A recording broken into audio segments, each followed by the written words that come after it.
আমরা প্রথমেই দেখতে পাই রোহিত ক্যাফে কাউকে একটা শট দিয়েছে, সেই শটের সাথে সাথে ওই ব্যক্তি মারা গেছে।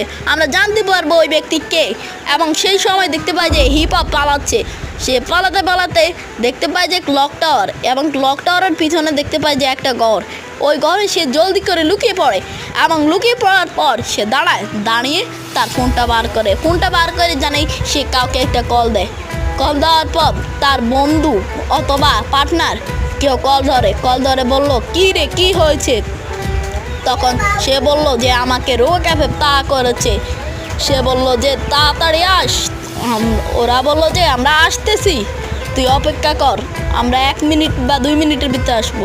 এবং সে বলল যে আসিস, তাড়াতাড়ি করে আয়। এবং সে কলটা রেখে জলদি করে রোহিত ক্যাফের দিকে তাড়া করে। ওইদিকে রোহিত ক্যাফে তার বন্ধু অ্যাডামের সাথে টিম আপ করে এবং দেখতে পায় যে কেউ তাদের দিকে আসছে। সে আসুন কে